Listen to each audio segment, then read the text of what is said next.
everyone, here's Kiko, and what I'm going to talk about is maybe a little bit related to Yashan's topic. Yashan introduced to us the how to find yourselves, and today I'm going to talk about before being myself, I personally become others. And let me start with the story of a name. That's my English name, why I named myself Kiko. So it dates back to my middle school. I made a friend with a little girl. She was a monitor of our class, and she had a pretty good performance, and she looked pretty good. And she is just that kind of person you just admire. So I like to become her. So I did. Her name was Miko. I did 12-year-old girl would do at the time. I looking for the alphabet and searching for if there's any letter could be met with IKO. So then I landed with Kiko. Here's Miko and Kiko. I use this name everything, and I feel like that just keeping pieces of this brilliant, kind girl stay with me. And there's a little secret behind this story. That is, before being myself, I become others first. Greenborn had introduced us the power of vulnerability. And she said when people talk about love, they're talking about heartbreak. When people talk about belongings, they're talking about the experience of being excluded. And when people talking about connection, they're talking about disconnection. And Green said that it was a shame, it was the vulnerability. But I heard something different in this topic. I heard the voice of being seen. I heard the desire to be accepted. Looking back to that moment, we can find that that was the moment we weren't accepted that deep with us. That was what we truly want, is we want to be seen and be accepted. So at very early age, we are taught that you need to be seen, you should need to be good enough. Be the good person, be the kind one, be the brilliant one, be the genius one, be the extrovert one, be the one with good grade. Then you will get prize. Parents often say that, right? And we are really, really good at being others. So when we are at a very young age, we mimic others to be that ideal child. But in fact, the original version of us was shaped by the satisfaction of others. The original version of us is what we think we should be, not what we want to be. Then here's come another story. This story of me and my dad. This is a picture of me and dad, and this is one of the very few ones we have together. My dad rarely stayed at home when I was very, very young. I didn't see him so often. He loves outdoors. He loves mountains, plateaus, deserts, all the remote, untouched place. And he loved exploring and challenging limits, except home. So it was a random afternoon when I was studying in the classroom, and the security guide knocked the door. Just to image, there's a door in this classroom, and I just sat over there. So a postcard was sent to me, and it was handed to me one by one, almost closed half the class. It was from my dad, sent from Lhasa. It was like 10 days before I heard from his last message. It was 15 days before he arrived at the Moto uninhabited territory. And it was 30 days before I attend my National College entrance examination. So that postcard was light and just like a feather, but its meaning was immersed. And it was covered by various postmarks and a stamp, and underneath them there is one sentence. Defining your life by yourself, just go for it. That's what my dad wanted to say to me. I think to most Chinese students, they consider the National College entrance examination as as the most important examination in their whole life, exactly whole life. Just like how parents take care about PSLE in Singapore, I suppose. Yeah, people may say, if you don't do that well, your life is over. Kind of like that. What a horrible word, right? But apparently my dad didn't think so. He didn't push me, and I didn't feel nervous when I was taking that examination. When I was holding that postcard, I was thinking that to some extent my dad used his life, showed me a glimpse of another kind of life could be. That was freedom. That was a vast one. So I didn't do that exam so good, not so bad, just like the exam itself. It is important, but not so important. I could not remember any details of that examinations, but I still remember that postcard and the words on it. At every crossroads of my later life, I could remember that words. Not only the words themselves, but also the spirit, the values of my dad's life, and his exploration, and his self-definition belief. And I think sometimes the reason we want to become others because we appreciate and we allowing their instincts to resonate with us. And it was kind of like not that becoming, it was like growth. Later I graduated and I went to an outdoor brand, the North Face. The one claims to never stop exploring. See, life's funny. Before being myself, I firstly became my dad. That was subtle but powerful influence that made me chase him step by step. It was like 2 weeks before our snow camping kickoff. And if you know this brand, if you know the North Face, you must know snow is everything. Because I like to say, if you don't do the camping wear in summer, no one believes to you because no one wears a down jacket in summer. And it also can be said if do the camping not so wear in Singapore, I think it's okay because no one wears a down jacket in Singapore.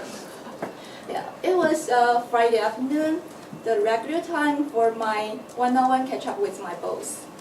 And I grabbed a coffee in the pantry before heading to the meeting room. And I was even thinking that how to spend my weekends with my friends. It was all of a sudden. My boss told me I resigned, I quit, and you will take over the whole snow camping. Oh my God, what a sheer fear.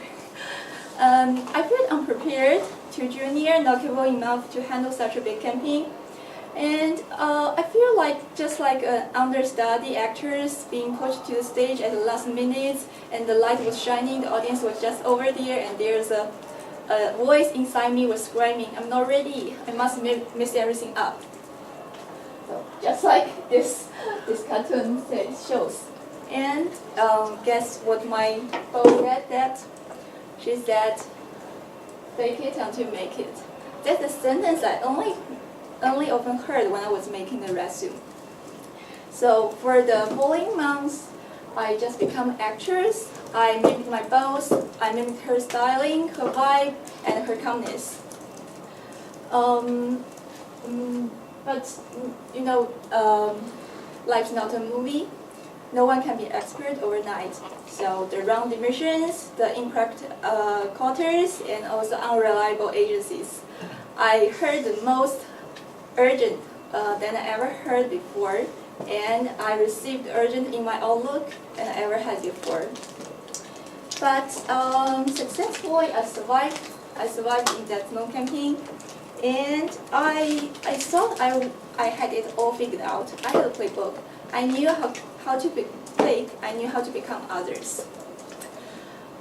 So when the camping review came around, I prepared myself to step into that meeting room and just be an aggressive person, like the fast-raising leaders that I see before. But I feared I didn't get the promotion. I didn't fight for myself because I think being too pushy was not so graceful at that time, and I still think it was not me. So sitting there, being aggressive is good. It's great for some people, but it's not just for me. It doesn't fit me. So sitting there and unable to speak up, I realized that there's one limitation to become others. What matters more is that we need to find our own boundaries. So the reason why we want to become others is because we appreciate some unique features that they have but we don't have. But in the end, we only truly absorb those ones who resonate with us. And take a picture. I think you must know who she is, right? J.K. Rowling, yes. Everyone knows J.K. Rowling. She's the creator of the Hogwarts, and Harry Potter was one of the most bestsellers books in the world. But not everyone know that early on J.K. Rowling was deeply influenced by Tolkien. She read The Lord of the Rings when she was young, and she used it as the blueprint for her fantastic world. At first, she just imitated Tolkien's writing styles. Later on, she realized that it could not be an imitation. So she asked herself, how could she contribute to it? Then here comes the answer: a world full of the magic, but also with a deep of humanity. Yeah, then Hogwarts was born. This is a world full of magic, but also with the true friendship, with the sacrifice, with love and death, and with the growth. So what J.K. Rowling possesses is what we finally go through. We eventually, after becoming others, we eventually, through exploration, innovation, and reflection, we become ourselves. We knew how to become ourselves better. And J.K. Rowling used the traditional bricks to build a castle for his own uniquely. Then maybe some people may ask why it is so crucial for us to become ourselves, not others.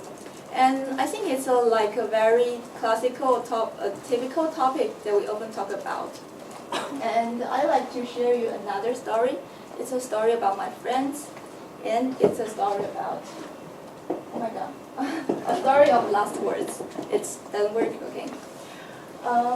My friend's father passed away 5 years ago, and almost at the same year, her mother was diagnosed with cancer. So for the 5 years, his life was consist of 3 points: home, work, and hospital. And it was a day he walked into the hospital's room, and her mother was just lying there. Because of the illness and the treatment, her appearance was definitely different and almost beyond recognition. She was lying there, and the sound of the drips were just like a countdown. She looked at him, and the last words were, "Who are you?" She could not remember his sound. He was forgotten by the one loved him most in the world. He cried as a child, but he would no longer be a child, because he has no father, no mother, and no home. And he told me that that was the first time he realized that he needed to live for himself, not for others. He said, "I tried my best. I used my efforts, but I could not save anything. If the one who defined my role in the world no longer remembers me, no longer exists, then who am I?" Currently he is still on the way of chasing himself. And the reason I want to share this story is because we can live for many people. We live for our parents, for our children, for our pets even. But the deep root of our life should be within ourselves, that not others. So that even when the one who defined your role passed away or fade away, you can still find your role, where you are, who you are, and which role you are going to. So before being myself or become others first, that's not a failure, that's not forced, that's how we grew up. We try different selves, right? And some fit, some don't. And eventually we discover who we are and which one is the best one. So let me show you another picture. This picture was shooting on the grand opening for the Himalaya Podcast 30-year event when I was working for the North Face. And there's one sentence, "Find your way," behind me, but there is still one word behind me. That is, find your own way. That's matters.